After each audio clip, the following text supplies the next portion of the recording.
Hey, this is Don with the Eat Love Triathlon. It's my pleasure today to have Ruth Astle on today. And some of you may not know Ruth, but she is an elite age group athlete and went pro the end of last year. And I know that you'll be hearing a lot more about her as the season gets back in gear, hopefully the end of this year. Ruth has got hooked on triathlon in 2013 when she joined the Lloyd's charity team at the London Triathlon. After her successful debut, she then joined the local tri club and progressed through the age group qualifying rankings. And it was just 3 short years ago that Ruth did her first full Ironman. Some of Ruth's noteworthy accomplishments have been overall female age group winner at Ironman Nice in 2018, 25 through 29 age group winner at Kona at 2018, Challenge Roth 2019. She was the first female overall and age group champion with a time of 9:12. And Ruth was setting up for a great 2019 year.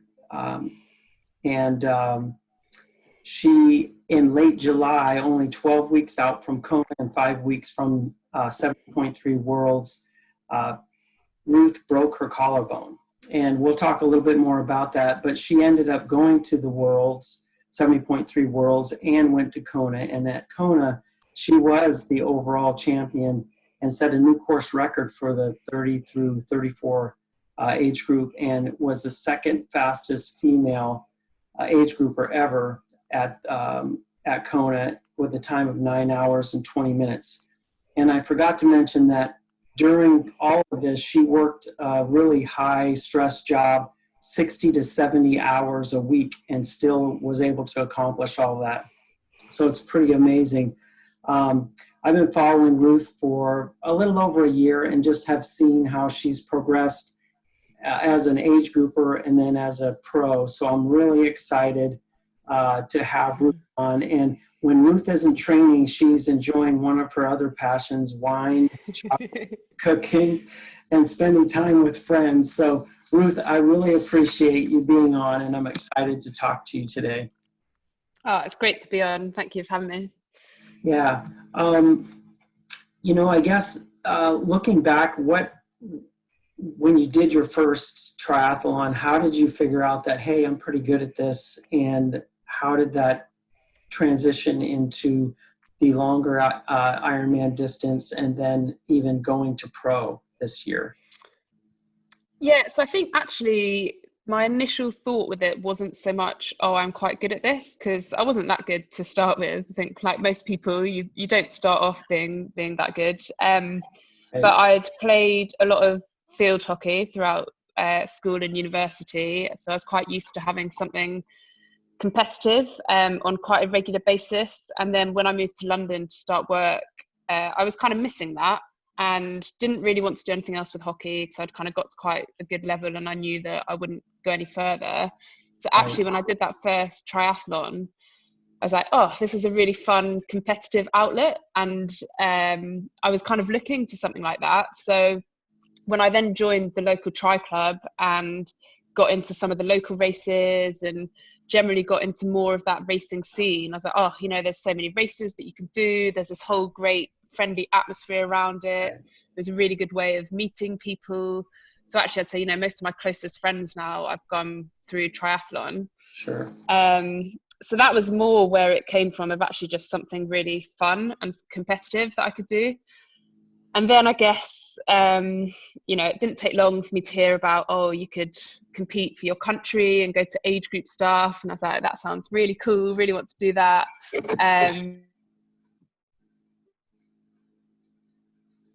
2015, I was like, I want to get to the world champs.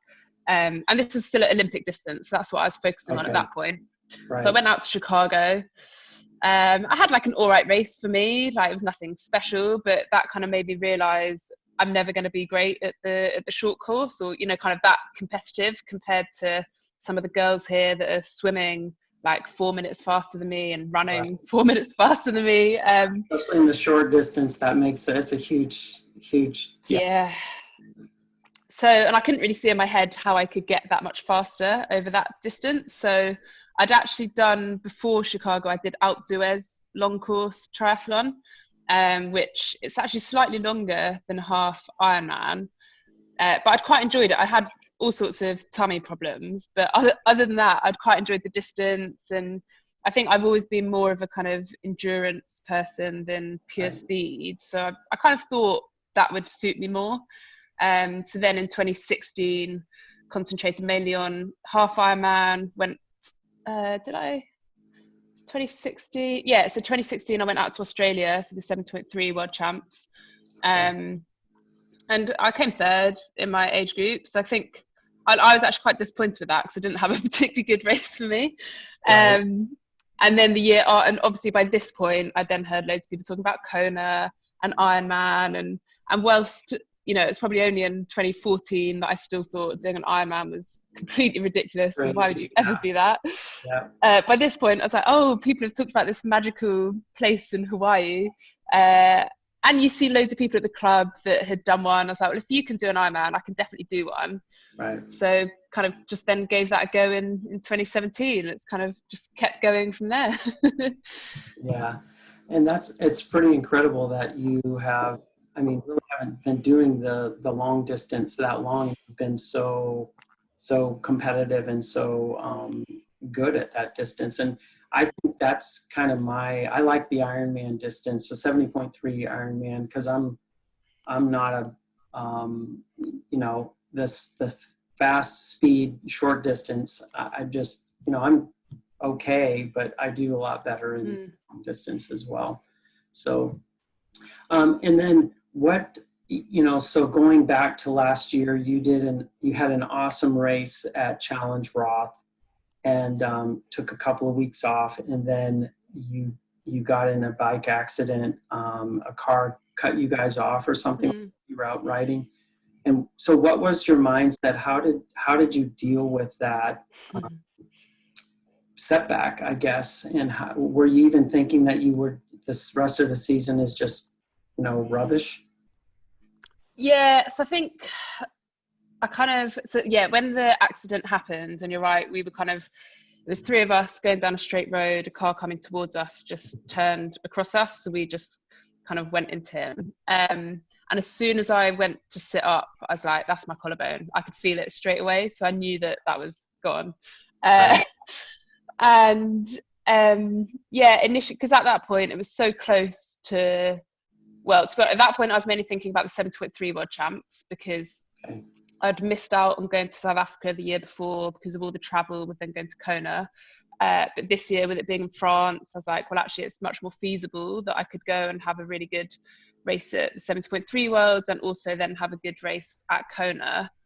And because I'd been kind of gearing my whole year up towards going and trying to win Kona overall. So I think definitely at that, you know, when I initially sat up and I was like, oh, it's my collarbone, kind of all those dreams went out the window a little bit. And it actually then, I had to just kind of reset. So initially I had to wait 10 days before I could have my operation, which was quite frustrating. Like mainly because I had this like really deep cut in my face and a load of road rash on my shoulder. So they wanted that to heal up. But yeah, so that waiting, and again, I was like, oh, it's another week where I'm missing out the other end of the operation on prep for racing. But so then it just came about sort of like day by day. So like not so much running up to the operation. So I basically took that 10 days to be like, right, I'm just going to eat chocolate, see my friends, you know, chill out a bit, because you can't really do anything else. And then post-operation, it was basically day by day, let's just focus on what can I do? What are the things that are going to help? So, you know, I was back on the turbo within sort of 2 days.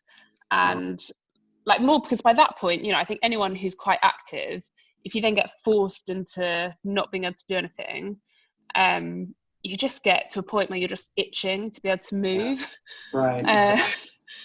So I was like, I just need to be able to do something. So I got on the turbo. I stupidly was like, oh, I'm going to sign up to some of the Zwift Academy workouts, because that's when they were doing for the cycling academy. Right. I didn't adjust my FTP. So like the first, like one of the first rides I did was this horrible like VO2 max workout, and I nearly died. I was like, this is horrendous. But actually, it was really nice to feel like I could do something. And yeah, but again, by this point, I still kind of had written off really doing the 70.3 worlds. But I was always going to go out, had loads of friends racing. So I was like, either way, I'll go out. I'll probably take my bike, and then if I can race, I'll just race, and I'll make that decision on the day. Right. And for Kona, I was way more like, well, you know, the pressure's off. I probably don't think I can do what I thought I could do before, because actually Roth, most of it went well apart from the run. I actually didn't have a very good run. I had to walk bits of it, and like, I was hoping to go sub 9 at Roth, and I was actually quite disappointed that I didn't. But it made me think with that race, I was like, well, if I can do that, then that Right. I'm kind of in good shape for Kona. So I then kind of pushed all that out the window. I was like, well, because I knew that I wanted to turn pro at the end of the year. So I was like, either way, this is probably going to be my last Kona as an age grouper. And could be my last Kona for a while, given how hard it is to qualify as a pro. Correct. So actually, I can just go and enjoy it. And I do think, I said to quite a few people afterwards, I actually think A, having a bit longer of enforced rest, and B, having that pressure kind of completely taken off was actually really good for me. And I think also like me taking the expectation off myself kind of meant, you know, I stood on the start line in Kona and I was like, right, well, I'm here and I can race, because the other friend that was in the accident with me, he had more serious injuries. So he's actually, it took him longer to get back to kind of being full fitness. So I was like, I've just got to be grateful that I'm on the start line, I can race. Yeah. So let's go out and enjoy it and see what happens. And obviously that worked, and meant that I had a good race. That's amazing. So, how, you know, standing on the start line and just being able to let that pressure go of having to have your best performance ever and all of that stuff, you know, as the race progressed and as you figured out, hey, I'm doing pretty good. I mean, what did you start saying to yourself through that progression? So I think in any Ironman, let alone Kona, like it's a really long way. So I don't, you know, I think there's always, you've always got to have almost like mini goals of let's just get to this point, or, you know, tick off certain things. I think especially at Kona, like I knew I'd had quite a good swim, which I was really surprised at, given the collarbone meant that I hadn't been swimming for quite a while. And then on the bike, that was probably one of my favorite bikes that I've done. Like it was kind of a good amount of wind, and like I wanted the wind. The year before it hadn't been windy, and that wasn't very good for me, because it meant that all the runners could basically save their legs and then run me down. So I was praying for wind, which we got. And I just had so much fun. I think part of it was being relaxed, and then I kind of had lots of little points in my head that I was aiming at. So there was one girl in particular who was also in the Zwift Academy, actually, who was a very good swimmer. So I knew she'd come out quite far ahead of me. So I knew she'd be quite near the front of the race. So I was like, I know at the point when I catch her, I'm probably doing quite well. And I had in my head, if I can catch her before the halfway turn point, I know I'm doing quite well. I actually caught her about 50K. So I was like, oh, okay, I must be doing all right. Or she's having a terrible race, but she didn't look like she was having a terrible race. And then when I was coming back down from Harvey, I actually caught a guy that is in my tri club, who again is like obviously a decent athlete. He's out in Kona. And by this point, I was like, well, you started 20 minutes ahead of me and I've caught you. Wow. I must be having quite a good race. So by that point, I was like, right, let's just relax on the bike, enjoy the rest of it. Yeah. So I think on the way back in, I knew that I was in quite a good place. But I knew again, you know, the year before I'd got a few cramps with like 20K to go. So I was like, you know, don't get overconfident. Let's just keep like good pace, keep nice and aero, keep going. And as I was coming back into town, there were some guys there, and I thought they said to me, oh, you're leading, but you're a minute ahead. and I was a bit like, oh, only a minute, like that's not very much, like that's Right. Yeah. especially considering the year before I'd been run down by two women that started like 10-15 minutes behind me, so Oh, wow. I was a bit nervous about the run. Yeah, I But bet. anyway, so kind of went through T2, came out on the run, and by this point again, I was just having so much fun. And that first bit down a Leahy Drive is just, you know, you get all the crowds, Yeah, the it's pretty music. amazing. It's great, and I was, I obviously went off too hard, I think, as most people do, Right. going down there. It's hard not to. Yeah, and because you feel so good, you're so happy to be off the bike. Yeah. So yeah, I started running. I had a friend down there and she was like, "You're going way too fast." And I was like, "Yeah, I'm just gonna see what happens." So anyway, like got through the first bit, and by this point I'd come back and the same friend was like, "Oh, you've actually got like a 13-minute lead." So I was Wow. like, "Okay, well again, that's good, but I know how quickly that can go. Like all it takes is Right. like a kilometer of walking or something." So then I was just thinking, right, let's just get up to that energy lab. That's quite a big chunk, and quite a lot of that feels quite uphill. And then it's kind of get through the energy lab, come back, and then, you know, just try and not have cramp or anything. And actually, I felt quite comfortable for most of the marathon. I think probably until the last 10K. And then I was getting just like a little bit of knee pain, like nothing bad, but just like a little niggle. Right. And I actually bumped into someone who knows my coach at one of the aid stations. I think like the story of most of my Konas is that I bump into random people and make friends on the run. Yeah, that's a good thing. And he was basically like, right, come on, like you're winning at the moment, let's just keep going. So we kind of did a bit of a, like, I would run in front for about a K, then we'd kind of swap, and we just sort of kept each other going. Wow.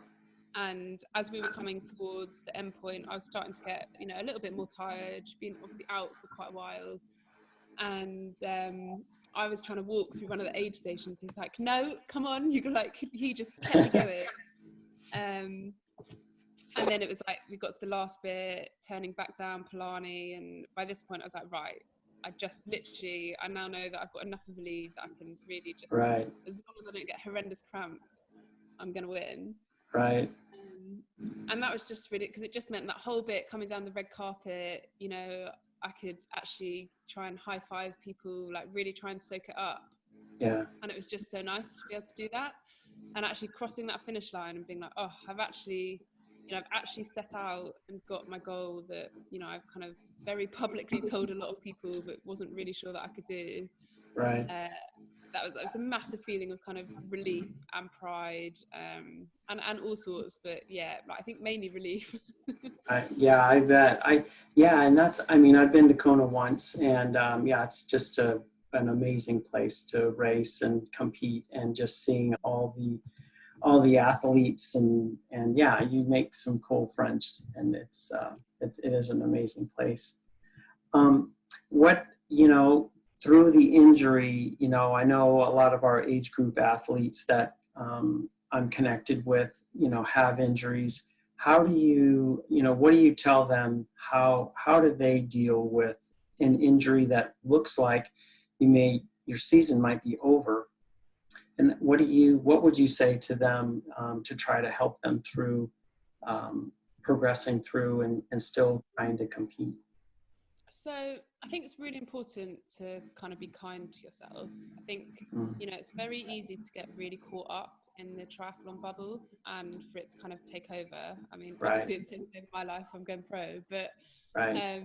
you know, even whilst I was working, definitely like, I was like a typical age grouper in that, you know, if I missed a workout or something, like it would get to me, and I hated having to miss anything or change things around, because I think you get into that mindset of, this is my week, this is my structure, I must stick to it, otherwise I'm not going to be able to perform. I think a lot of triathletes have that similar mindset, but I think, and it's one of those things where I think it's kind of advice that a lot of people give, but it's actually very hard to take it unless you go through that position. And it is that kind of, actually, you know, a month, 2 months, whatever it is not going to make that much difference at all. Like actually, if you look at a lot of the pros, a lot of them that did really well this year in Kona were all people that had actually had quite serious injuries and been out for quite a while. Right. Yeah. So actually, I think generally speaking, the rest and recovery that you get when you're injured from it being enforced is really beneficial. I think especially for the age groupers that are juggling everything, you know, like work, family and training, probably having an extra hour or two sleep a night is much more beneficial than getting another 2 hours of training in a week. Right. But it's very hard to do that until you're in that situation and you see it pay off. Because I would have definitely laughed at someone who'd said, oh yeah, actually that's going to be really good for you. I'd have been like, no, obviously it's not. Yeah, I mean, it's hard as athletes to like, I'm losing fitness, I'm not going to be as good, and all of that stuff that goes through your head.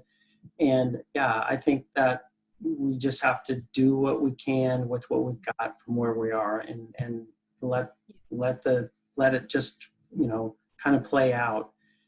But it's hard. It really is hard. And I think, accepting that it is hard. But also I think actually a lot of people will be in a situation where they haven't been able to swim for sort of 2-3 months. Correct. So I think a lot of people will probably be quite surprised actually at either how quickly it comes back or how much it's not gone away at all. Right. Because actually, with swimming, obviously there's a fitness element, but a lot of it is actually your technique. You're probably going to be a pretty similar speed when you get back in the pool. Like you might not be able to hold it for long. Right. But, hopefully people can take from that a little bit. I think it's the same with running, cycling. If you've put all that foundation work in at some point, it's all there. And actually having that bit of rest is helpful.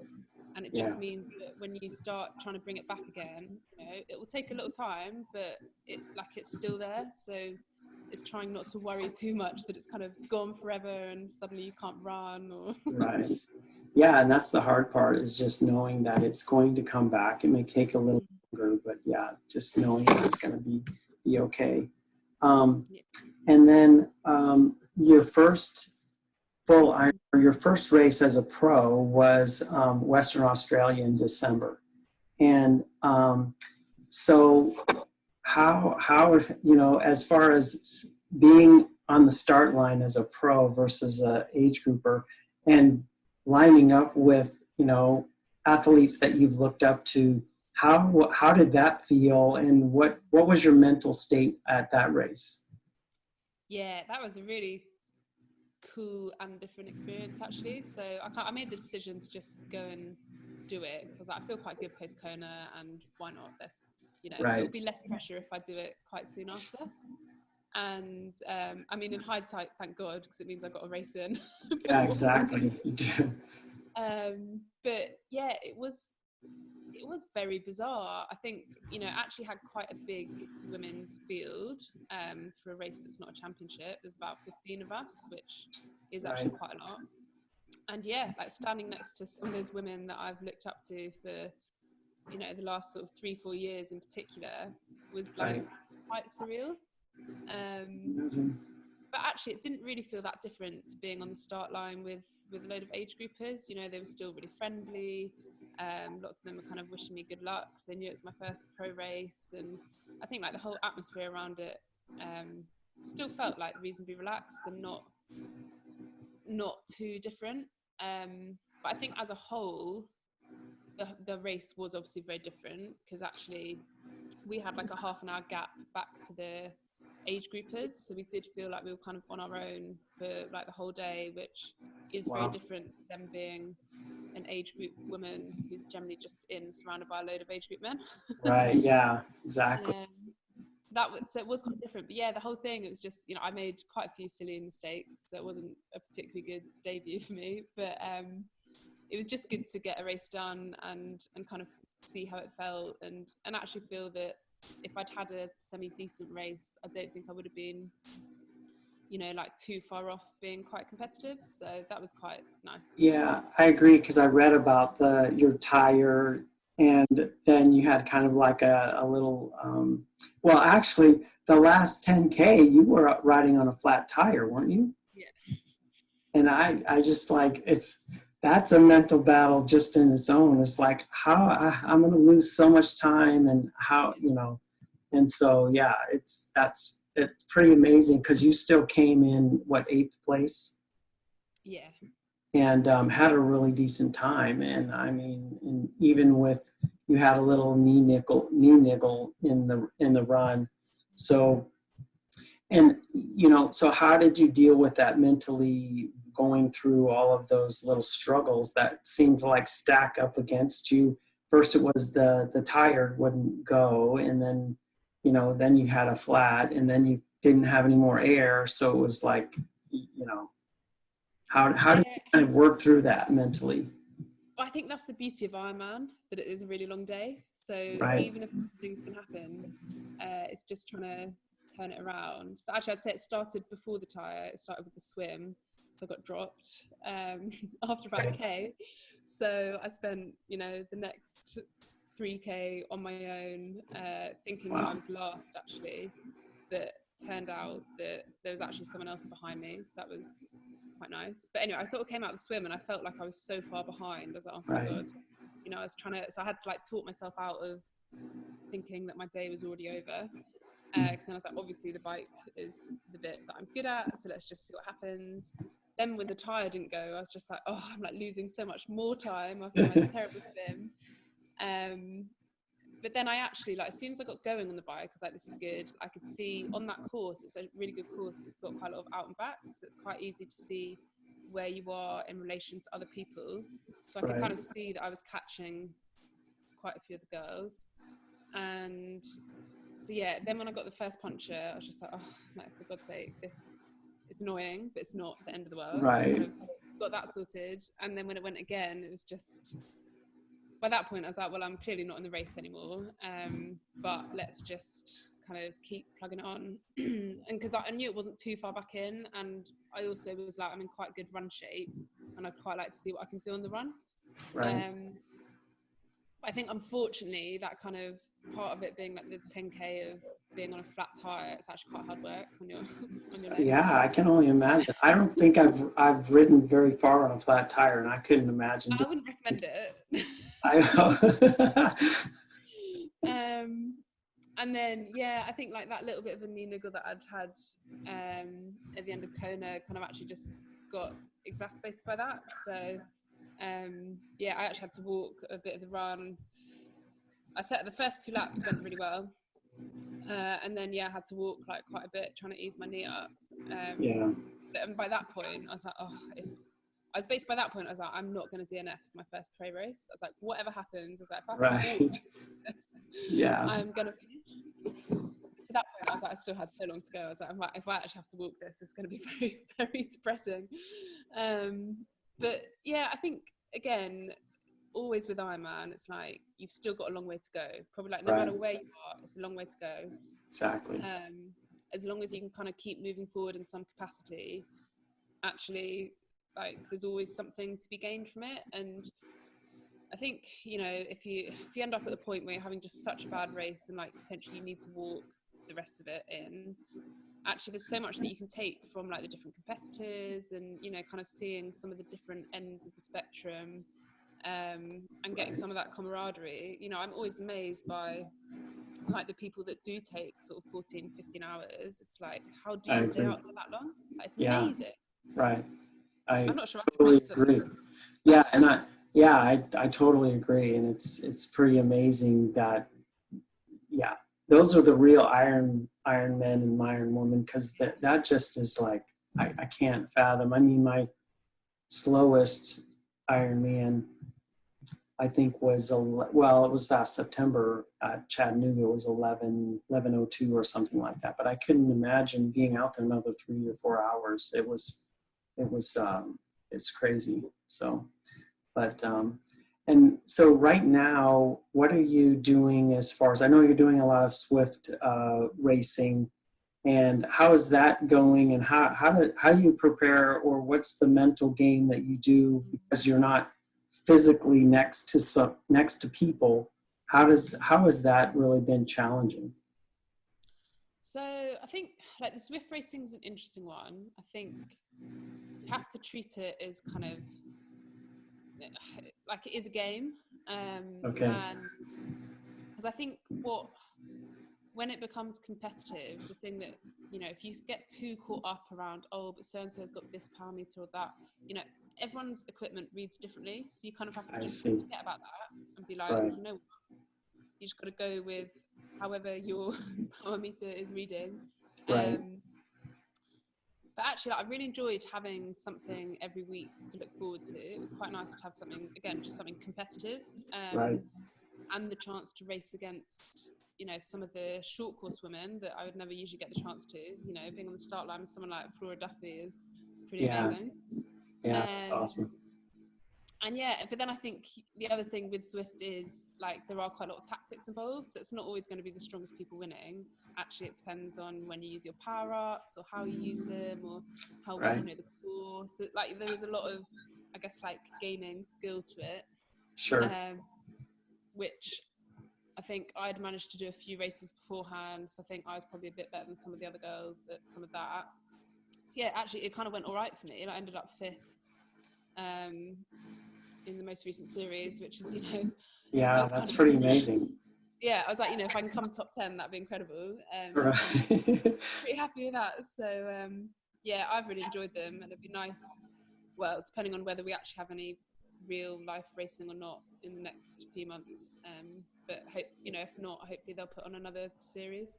Yeah. What have you heard as far as the racing and what the possibilities of even racing this year? What have you heard from triathlon or Ironman? Yeah, it's been different messages, really. I guess Ironman, I'm kind of taking everything they say with a pinch of salt, because it seems like they keep taking the pro races away and then cancelling things sort of 3 or 4 weeks beforehand.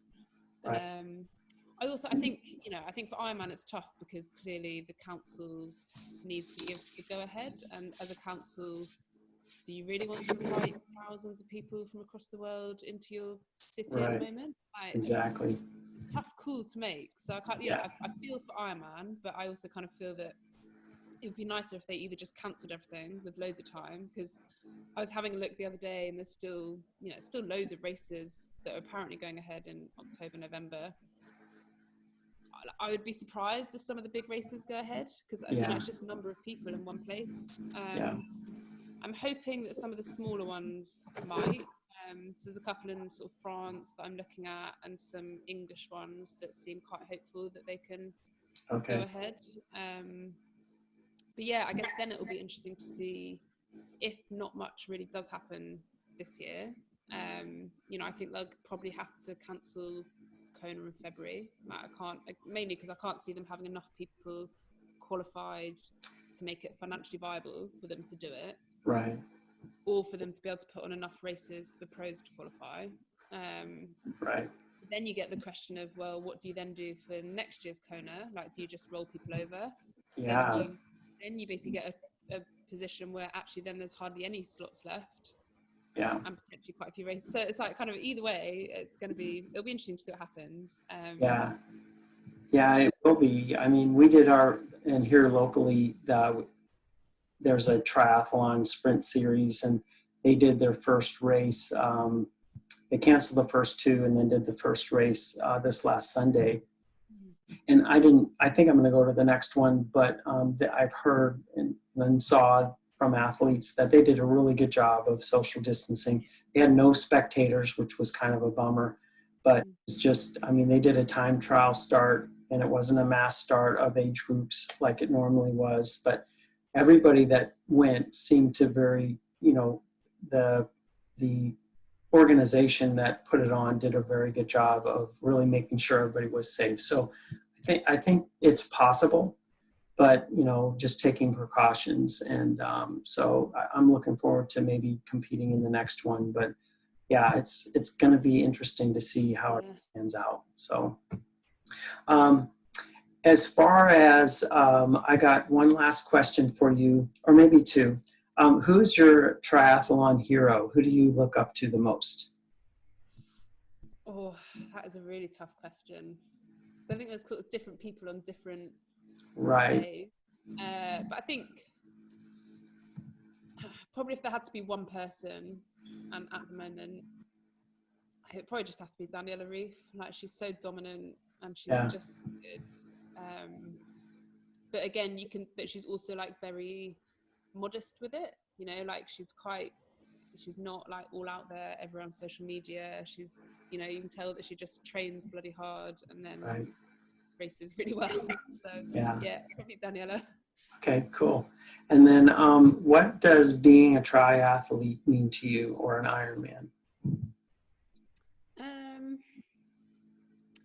I think, so I guess more specifically in terms of being an Ironman, I see that as the kind of the ability to mentally push yourself for a long time.